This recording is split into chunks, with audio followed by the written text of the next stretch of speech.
जो गुरु रूप में संव्याप्त है हमारे चारों ओर।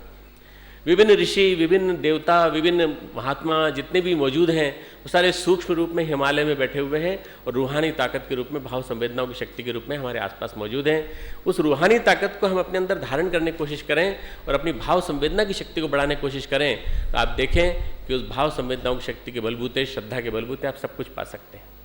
जितने भी लोग हैं, चाहे वो नरेंद्र नाथ हो जिन्होंने स्वामी विवेकानंद बने, चाहे मूल शंकर हो जिनको स्वामी दयानंद कहलाते हैं, बाद में महर्षि दयानंद कहलाए, चाहे वो शंकराचार्य हो, आदि शंकराचार्य हो, जितने भी लोग हैं इन महापुरुषों ने सारी की सारी रूहानी ताकत के बलबूते पाया। भारत जगत गुरु बना तो रूहानी ताकत के बलबूते। रूहानी ताकत आत्मबल की ताकत, और ये ताकत आती है श्रद्धा के कारण।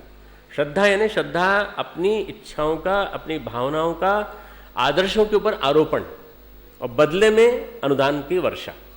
आपने अपनी श्रद्धा, अपनी भावनाएं किस पे आरोपित की? मैंने आरोपित की गलत व्यक्ति पर तो गलत बन जाएंगे, और अगर आपने आरोपित की अच्छे व्यक्ति पर तो अच्छे व्यक्ति बन जाएंगे। आप अपनी श्रद्धा सद्गुणों के, श्रेष्ठताओं के समुच्चय अपने सद्गुरु के ऊपर आरोपित करिए। जिस सद्गुरु ने सारे संसार को उबारने के लिए, युग के निर्माण के लिए और सारी सृष्टि के कायाकल्प के लिए एक रूपरेखा रखी, उसका नाम रखा युग निर्माण योजना। इतनी बढ़िया सुंदर सी योजना जिसका सारा का सारा उन्होंने पूरा का पूरा खाका, पूरा ढांचा बना के रख दिया, और उसी रूहानी ताकत के बलबूते उन्होंने शांति कुंज को चलाया, ब्रह्मवर्चस्व को चलाया, उन्होंने अखंड ज्योति संस्थान, गायत्री तपोई मथुरा और आंवलखेड़ा के माध्यम से सारा का सारा इन 5 तंत्रों का नेटवर्क खड़ा किया और यहाँ से 4000 संस्थानों का मार्गदर्शन किया। बाद में देव संस्कृति विश्वविद्यालय खड़ा किया। नहीं साहब, तब तो गुरुदेव नहीं थे। अरे गुरुदेव की रूहानी ताकत ही सारा काम कर रही है, हम लोग थोड़ी ही हैं, हम लोग तो निमित्त मात्र हैं। हमारे अंदर क्या ताकत है? हम श्रम कर सकते हैं, हम विचार लगा सकते हैं, पर रूहानी ताकत जो है वो गुरुदेव की काम कर रही है। हमने केवल अपनी श्रद्धा आरोपित की अपने गुरु के ऊपर, तो उस श्रद्धा के बदले में गुरुदेव अनुदान देते चले गए। अनेक अनेक अनुदान, अनेक अनेक वरदान मिल गए। मित्रों, आज इसी श्रद्धा की चर्चा करने का मन है। श्रद्धा से सुविचार और सुविचार से सुसंस्कार। आज जिस यात्रा का करने का मन है वो है तीसरी। इन 3 ताकतों की बात करने के बाद श्रद्धा। श्रद्धा किस पे हो हमारी? श्रद्धा हमारी किस पे है? हमारा अटैचमेंट किससे है? हमारा इमोशनल अटैचमेंट किससे है? हमारी भावनात्मक लगाव हमारा किससे है? एक छोटी सी कहानी सुनाता हूँ, जड़ भरत की कहानी सुनाता हूँ, राजा भरत की कहानी सुनाता हूँ। राजा भरत जिनके नाम पर इस देश को भारत कहा जाता है। प्रकाश ज्योति का नाम भारी, भारी यानी वर्षा, री जो है उज्ज्वल किरणों की वर्षा, और जहाँ ये वर्षा से, सूर्य की वर्षा से किरणों से प्रकाशित होता है तब वो भारत नाम इसी वजह से जाना जाता है। तो भरत ऋषि के नाम पर, भरत राजा के नाम पर ये भारत जाना जाता है। और इस भारत को जिस भरत ने भारत के नाम दिया, उस भरत ने अपनी तपश्चर्या के दिनों में तप करते करते एक हिरणी को देखा। तट के किनारे अर्घ्य दे रहे थे, हिरणी को देखा, और हिरणी को देखा तो हिरणी ने शेर की दहाड़ सुनकर के वहीं के वहीं प्रसव कर दिया। और वहाँ जब उसका प्रसव हो गया तो उसमें से जो बच्चा निकला, और उसको बच्चा जैसे निकला उसके तुरंत बाद हिरणी ने दम तोड़ दिया, हिरणी मर गई।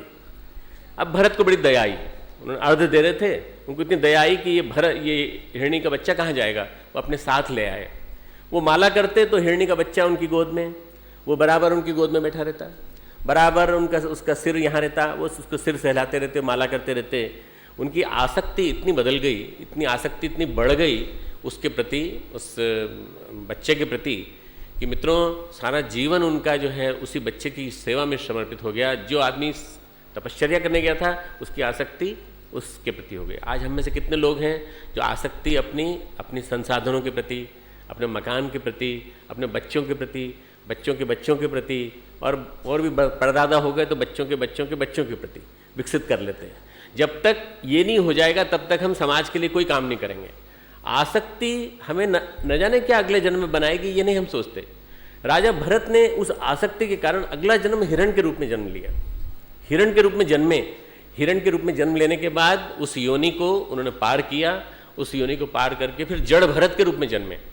और जड़ भरत के रूप में जब जन्मे तो मौन थे, चल रहे थे, और ऋषियों ने, राजाओं के जो कहार थे, उन लोगों ने जड़ भरत को पकड़ करके पालकी में जोत दिया और राजा नहुष की पालकी राजा जड़ भरत ढो रहे थे, तब उन्होंने जब श्राप दिया, तब जाकर के उसके बाद उनकी मुक्ति हुई और उसके बाद मुक्त होकर के मुक्त पुरुष बने। ये कहानी क्यों सुनाई? आसक्ति। हमारी श्रद्धा, हमारा प्यार आसक्ति में न बदल जाए, हमारा प्यार आदर्शों के प्रति हो, हमारा प्यार साधनों के प्रति न हो। आज एक होड़ सी मच गई है साधनों की, संसाधनों की, आदर्शों से कोई मोह नहीं। किन आदर्शों को देख के आए थे, किन आदर्शों को देख के गुरुदेव से जुड़े थे, किन आदर्शों को देख करके इतने बड़े काम में हम साथ लगे थे? उन आदर्शों को जिसके लिए गुरुदेव जीवन भर जिए, और उन आदर्शों को छोड़ करके हम लग्जरी में जीवन बिताएंगे? क्या हम सुख सुविधाओं की खोज में जीवन बिताएंगे? नहीं, हमें ये सोचना चाहिए कि गुरुदेव ने जीवन कैसा जिया। मैं आपको उदाहरण देता हूँ मित्रों। जब गुरुदेव माताजी दोनों अपना जीवन क्रम ऐसा खड़ा कर रहे थे जहाँ पर कि लोग आने वाले थे, धीरे धीरे करके 100-150 आदमी नियमित रूप से भोजन करने के लिए आते थे गायत्री तपोवन मथुरा में। तो मित्रों 200 रुपये में घर चलता था, 5 सदस्य घर में, 2 बच्चे, माताजी, गुरुदेव और 5वीं ताई जी जो उनकी माताजी थी, गुरुदेव की माताजी। 5 लोग के अलावा 100 लोग ऐसे जो कब आ जाएं, किस समय आ जाए कुछ मालूम नहीं, वो सारा का सारा खर्च माताजी गुरुदेव चलाते थे। कौन सी रिद्धि सिद्धि थी, कौन सी अन्नपूर्णा थी, ये वंदनीय माताजी स्वयं जाने, किंतु कभी कम नहीं पड़ता था, कभी कुछ नहीं होता था। पर दिन भर भोजन करने के बाद जब शाम को सारी थालियों का अंबार, क्योंकि माताजी सबके हाथ से थाली ले लेती थी, किसी को थाली साफ नहीं करने देती थी। आज तो आप यहाँ आते हैं तो थाली धोते हैं, थाली धोने के बाद आप लगाते हैं, पर वहाँ परंपरा क्या थी? माताजी सबके हाथ से थाली ले लेती थी। जीजी ने स्वयं अपनी आंखों से देखा है, रात को उठने के बाद, जीजी 6-7-8 साल की रही होंगी, और जीजी ने अपनी आंखों से देखा है कि गुरुदेव और माताजी दोनों हंसते हंसते बातचीत करते करते सारी थालियों को रात को साफ करते थे, सारी थालियां साफ करके लगाते थे, और उसके बाद सुबह 2 बजे फिर पुनः गुरुदेव उठ करके अपनी साधना में, माताजी 3 बजे उठ करके अपने कार्य में, और गुरुदेव की तपश्चर्या के लिए सारा काम करने के लिए लगी थी। उस तपश्चर्या के बीज से मिशन खड़ा हुआ है, मिशन की स्थापना वहाँ से हुई है। अगर उस बीज को नहीं देखेंगे और इतने बड़े विराट परिवार को देखेंगे, इतना बड़ा विराट बिल्डिंगें देखेंगे, अभी तो विश्वविद्यालय की बिल्डिंगें मुश्किल से 1/4 बनी है, 1/4 भी नहीं बनी, मैं तो कहता हूँ 1/10 बनी है, 1/10 only construction has been done. जब पूरा कंस्ट्रक्शन हो जाएगा तब क्या लगेगा आपको? अरे कितना पैसा है इस संस्था के पास। कई लोग हमारे पास आते हैं, पत्रकार आते हैं, ढेर सारे लोग आते हैं और कहते हैं कि साहब शांति कुंज को तो इतना करना ही चाहिए, इतना पैसा है। पैसा कहाँ से आया? श्रद्धा